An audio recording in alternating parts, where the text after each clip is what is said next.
Get ready to dive into today's episode of the Lippert Technical Institute Show, where you can be part of the process of Emily and I packing things up before we hit the road.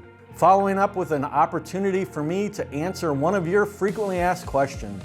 And don't miss your chance to dig into some hidden details of your RV with Emily.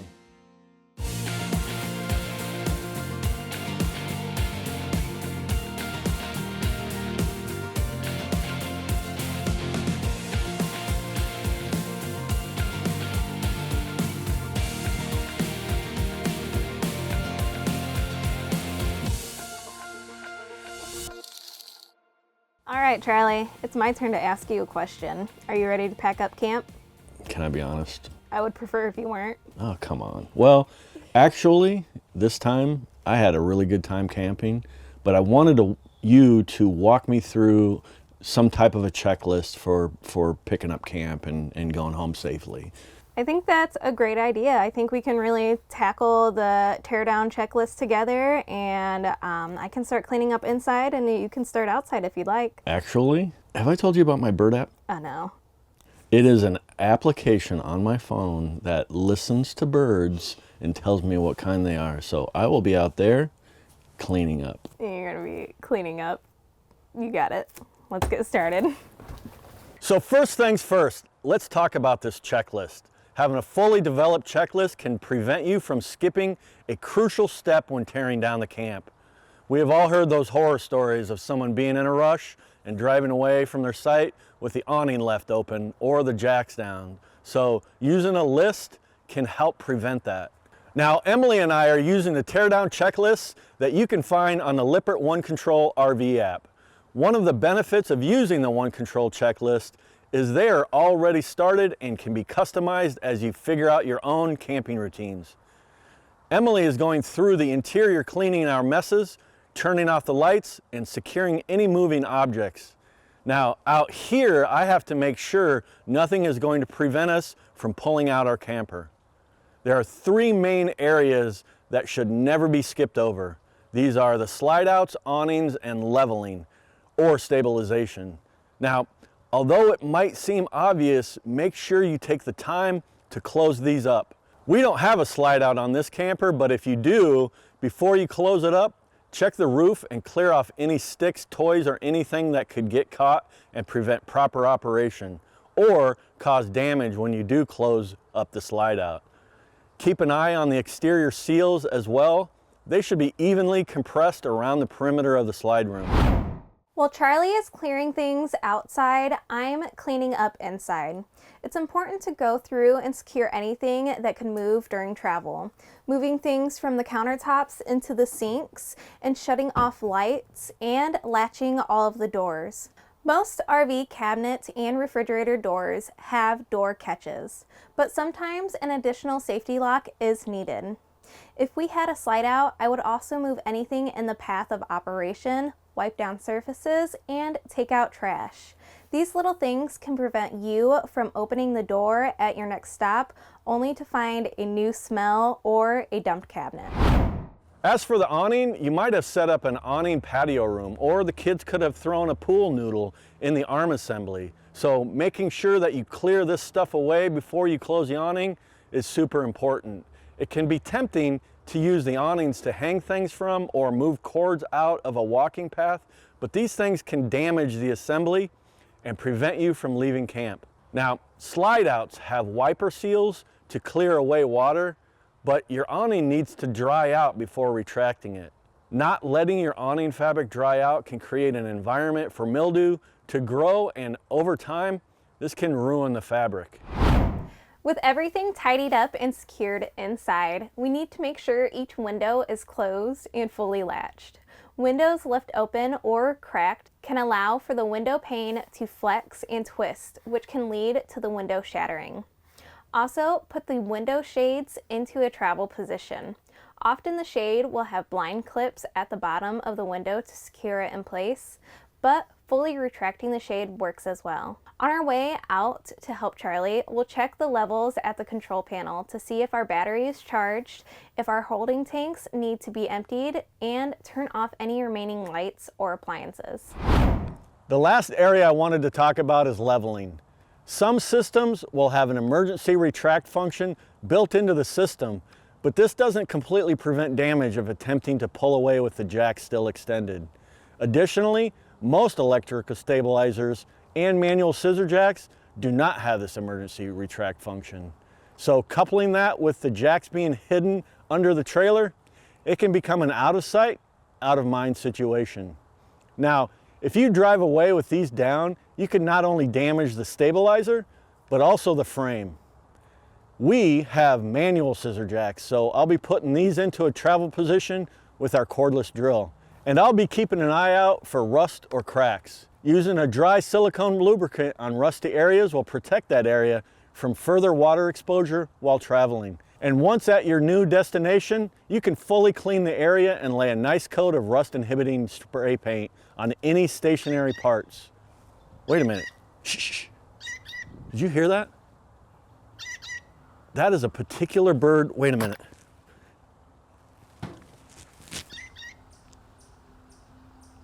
Emily, Charlie! check this out. What? So the bird app records the songs that the birds sing, and it will tell me exactly what bird is out there, and it'll tell me which bird is singing. So if there's 3 or 4 types of birds, for right now it's the fall time in the Midwest, and blue jays are pretty prevalent. So we have a blue jay out there singing. See that? Well, why don't you pack up the patio and I'll get started with the the disconnect.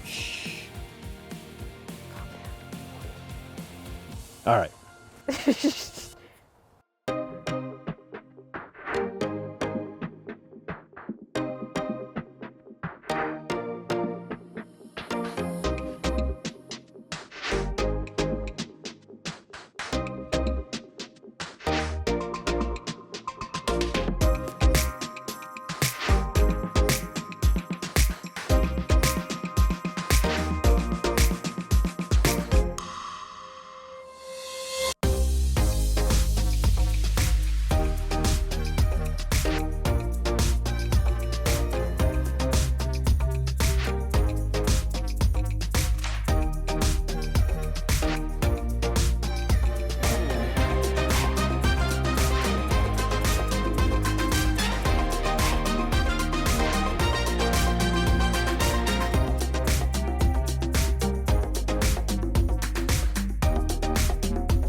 Part of the learning curve of owning a camper is having accountability for your power, water, and waste.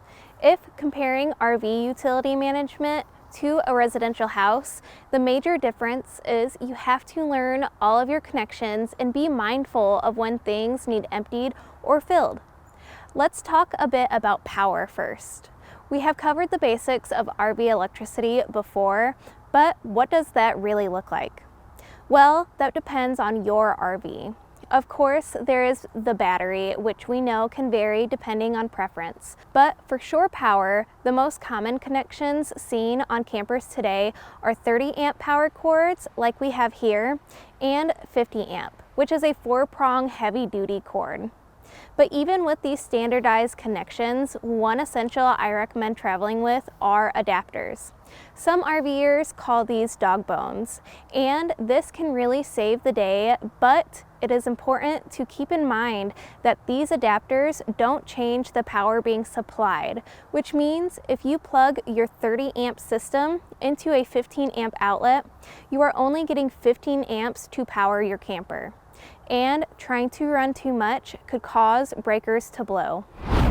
Loading up a trailer the right way contributes to not only the towability of the trailer, but also to the long-term health of your suspension.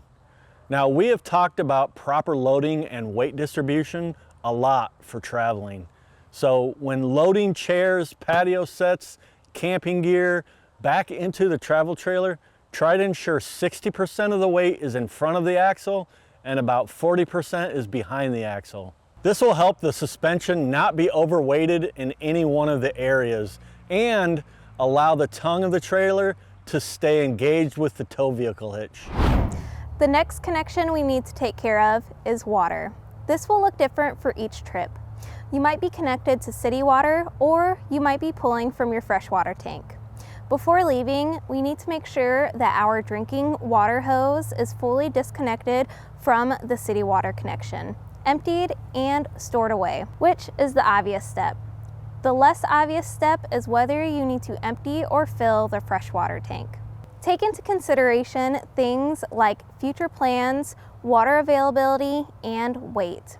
If your next stop is a dry site, the added water weight might be worth traveling with. If you are headed to a site with a water hookup, you can drain your tank by opening the valve on the bottom of the tank. Now, if parking for a long period of time, or maybe you have several days of travel before reaching your next site, there will come a point when you start questioning if the water is still safe to use. The CDC and FEMA states that stored city water is safe to use for up to 6 months, but bottled water is the most reliable drinking water.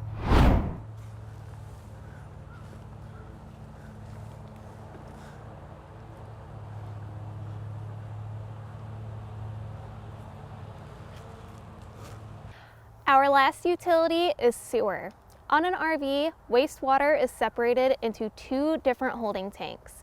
The gray tank collects the wastewater from the sinks and showers, and the black tank collects waste from the toilet. Emptying these tanks can be intimidating, but there's a few tips that can help. First, find your dumping station. Most campgrounds, larger truck stops, dealerships, and even some camping equipment stores will have dump stations. Next, don't rush to dump. Make sure all vents and windows are closed, and wait for your tanks to be at least 2/3 full. It can be tempting to empty at every opportunity, but this can lead to not only not having enough liquid to carry out the waste material, creating a buildup over time. When you're ready, grab gloves and connect your sewer hose to the dump station inlet and then to the waste outlet on the RV. If you need to, use a hose support to give it a good slope. When it comes to draining the tanks, always start with the black tank.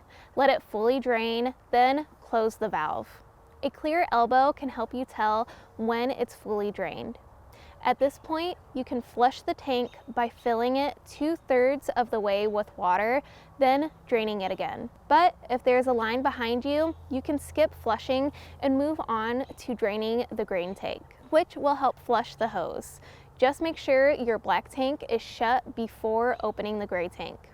With everything drained, wipe down any touched surfaces and pack up your hose. Finish up by adding tank treatment and about 1 gallon of water into the black tank every single dump, and the gray tank every 2 or 3 dumps. This helps prevent waste buildup, harmful bacteria, and smells. Hey Emily, everything's cleaned up over there. Are you done and ready to hitch up? Your timing is impressive. I just finished up everything over here. If you want, we can do a walkthrough and check each other's work and meet up at the hitch. Okay, let's go.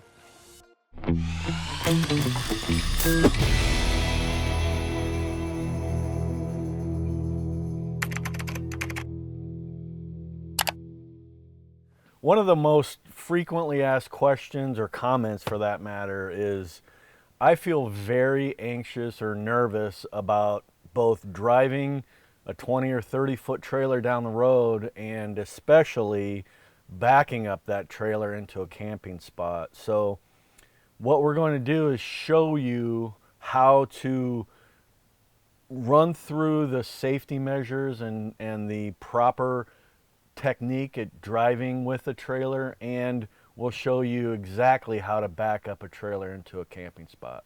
In order to back up a 20 or 30 foot RV or a trailer, there's a few preparatory steps that you can use to increase your ability to do it and the success of it. And step one is, wherever you're going to park, get out of your truck and go walk that area and take a look, see if there's anything laying on the ground, see where your tree stumps and rocks are, and prep that area in advance. Number two, make sure that you roll down your windows so you can hear what's going on. If you have a spotter and you have somebody out there that's helping you park and they're talking to you, you're not going to be able to hear them if your windows are down. So go ahead and roll those windows down. And third, you have a set of mirrors on your truck. Go ahead and make sure you use those mirrors for this. Some people use the old-fashioned look over your shoulder thing. Your mirrors are going to be your good friend in this endeavor.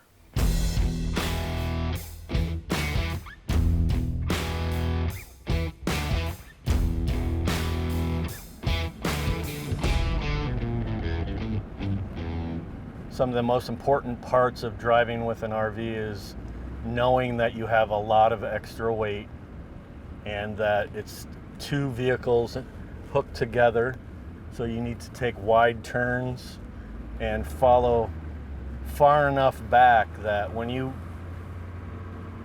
depress your brakes, you're stopping 10,000 pounds instead of 4,000 pounds. So you need to make sure that you have enough space between the car in front of you and your vehicle to stop properly. So if you were driving along and you come to a stop sign and you normally wait till there's 2 or 3 cars before you start applying your brakes, with an RV you need to have 10 cars when you start applying your brakes. When you're pulling up to the area that you're going to park in, get as close as possible to the side of the road you're going to park your RV on. By getting near the edge, you will have more room when you make the cut. One simple, easy technique you can use to help with parking your RV is to keep your hands on the lower part of the steering wheel. To begin the backing up process, cut the wheel as far as possible to the opposite side of the road from your sight and start backing up. Once the trailer starts to move toward the camping area, just start turning the wheel back towards your sight to follow the RV around and straighten everything back out.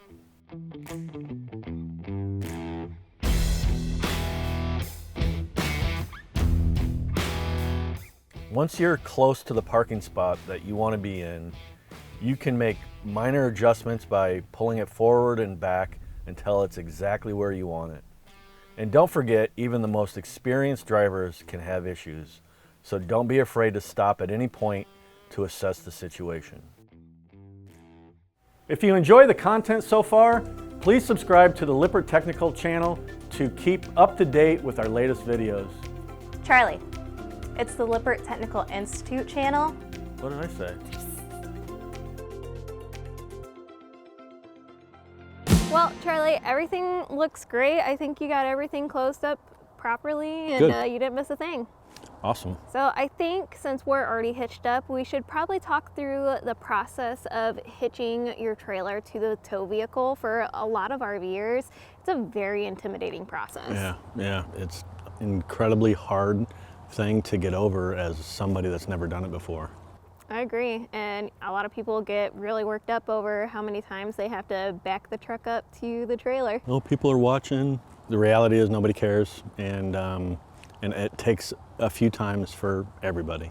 That's right. It's a learning process. We all go through it. So what are the steps to starting off on the right foot? Well, to catch everyone up to the point we are at, prep the trailer and tow vehicle for hitching. That means having the trailer's wheels chocked, retracting the stabilizers or jacks, and raising the tongue jack to the hitching position. And for the tow vehicle, confirm that the ball mount is the correct size for what you're towing, and that is fully secured and lightly lubricated. Then, back up the tow vehicle, align the ball directly under the coupler, and engage the tow vehicle's park brake. And don't let movie magic fool you. More likely than not, it will take a few tries to get the ball and coupler in the right position. Working with a partner makes lining the hitch up a bit easier. Hand signals work well, but it's pretty common to use walkie-talkies or just cell phones on a speaker call. Once everything is lined up, the trailer coupler is lowered onto the ball. The coupler latch engages, and then the latch is secured with a pin. An important factor to check after raising the tongue jack foot off the ground is if the trailer and tow vehicle are level. Overloading and ball mount placement can cause misalignment between the trailer and vehicle, which contributes to poor towing conditions. Next, we start making our connections. Hook the safety chains to the hitch by crisscrossing them below the ball and the coupler. If you can, face the latch of the hook towards the trailer. The crossing of the chains is a small detail that is meant to act as a cradle to catch the coupler in cases of detachment, and aids in the movement of the chains while turning. The hook placement helps the latch from being hit with road debris. And something to keep in mind about the safety chains is that twisting the chains reduces the strength. So if you need to shorten a chain, remove a few chain links, or the hook can be adjusted as well. Also, there should be a 5 to 8 inch clearance from the ground, but also the chains should be long enough to accommodate turns. The proper adjustment of the safety chains is super critical, but tying into that is the safety breakaway cable. The safety breakaway switch is an important safety component that engages the brakes in a detachment scenario. The cable that actuates the switch should be shorter than the safety chains, but also long enough that it won't pull out during turns. The breakaway switch allows for the trailer to start braking the moment the coupler detaches, and the safety chains provide the driver the ability to guide the trailer to a safe stop. The final connection to make is inserting the 7-way plug of the trailer into the receiver of the vehicle. Then testing the clearance lights, brake lights, and turn signals. All that's left after the light check is to grab the wheel chocks and hit the road. All right, it's my turn to pick the music. It is, isn't it? Well, please no boy bands. No promises. Actually, it's Hard Rock Thursday. No? Hopefully you brought your headphones. I did not. Let's go.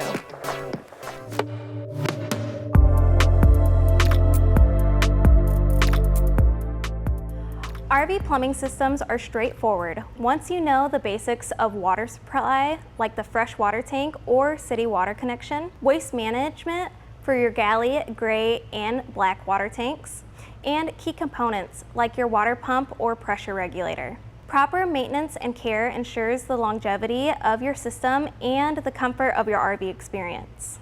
The water sources for your RV are 2 main water sources, city water and fresh water. Here we have our freshwater tank connection, which uses a gravity fill to fill your freshwater tank, and that stores your potable water that you would use if you're not using an external water connection. The city water uses a hose connection that provides water directly from an external source and bypasses the freshwater tank. Anytime you're using your fresh water tank as a source of water, you'll also be using your water pump. This is an odd-board water pump that you would turn on to pressurize all of the water lines within your RV. Once it finds that pressure, it will turn off automatically and then turn back on anytime you flush your toilet or open a faucet. If you're using city water as a connection for your water source, then you'll also be using a pressure regulator. Pressure regulators prevent high pressure water from damaging your RV plumbing system when hooked up to a city water source, and ensures that the water pressure stays within a safe range, usually 40 to 60 psi. During camping, drinking water is always a concern.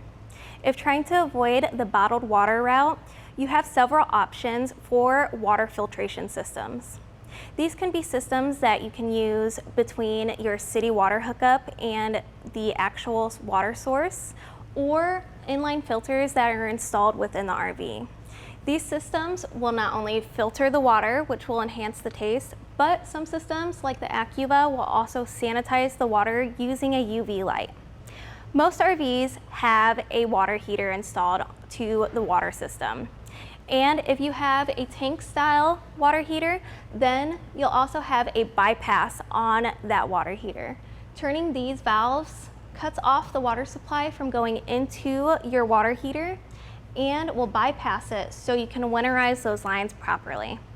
RV plumbing also includes 2 types of wastewater tanks. The gray water tank collects used water from sinks and showers. This water is not potable, which means you cannot drink it, but contains minimal contaminants. The black water tank holds sewage from the toilet. This tank needs to be emptied carefully to avoid cross-contamination. Drainage valves are used to empty the gray and black water tanks at dump stations. The gray water valve is often opened second to clean out the hose following the black water tank valve. You'll use a sewage hose which connects to the termination of your RV to empty these types of tanks. Be sure to always clean and make sure to store these hoses separately from your freshwater connections to ensure that you do not cross-contaminate. Each tank you have installed onto your RV will have a venting system. So whether it's a freshwater tank, which will actually vent at the water inlet, or a black water tank that will have a vent on top of the RV to vent those fumes out to the atmosphere. Those are there to prevent a pressure buildup within the tanks and should never be blocked. Although checking these would require going on the roof or just making sure that vent is clear at your freshwater connection. It's important to periodically sanitize the freshwater system by running a bleach solution through the plumbing, then thoroughly rinse it with clean water. Before winter, RV plumbing needs to be winterized by draining all of the water and adding antifreeze to prevent freezing and damage. You do this by using your onboard water pump or an external pump to add antifreeze to all of your freshwater lines. You can also use a drain down system like Flow, which purges your lines of water. Next, you should familiarize yourself with tank monitors. These are sensors in the fresh, gray, and black water tanks that show how full they are, helping you manage water use and disposal schedules. Periodically check the seals on your toilets, your tanks, and sinks to ensure that they are sealing properly, and this will help you avoid leaks and odors entering your RV. Use RV-specific toilet paper and tank treatments to prevent clogs and break down waste efficiently. Using RV toilet paper, which is generally a one-ply toilet paper, helps prevent it from catching within that black water tank and affecting your tank sensors. And using a tank treatment like FlowMax can help your water system stay clean and prevent smells from building up within those tank systems.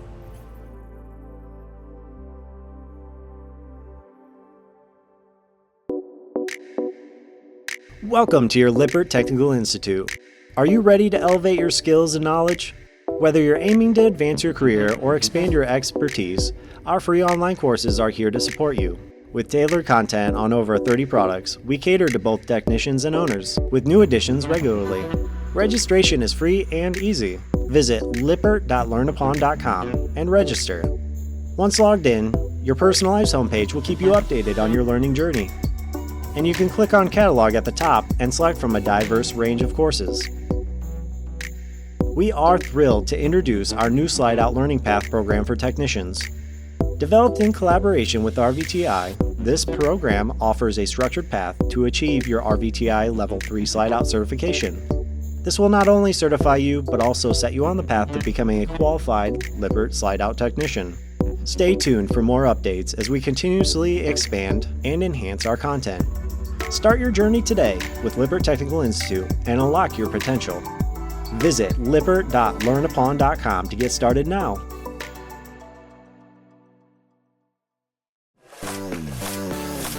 I don't know how you did it, Emily, but I just listened to Justin Timberlake for the entire ride home. And I was wondering if, are you listening to me? Did you say something? Thanks for joining us today for this installment of the Lippert Technical Institute Show. If you appreciated listening to me, unlike somebody we know, and maybe learned a few things along the way, click the like button on this video. It lets us know that you enjoyed our show. And you won't want to miss out on our next episode, where we're going to share some news that we have kept secret for quite some time. If you want to continue learning about the inner workings of RVing and follow all the happenings at the Technical Institute, click the subscribe button and then turn on the notifications for our channel. This helps us keep you updated on all of our new releases.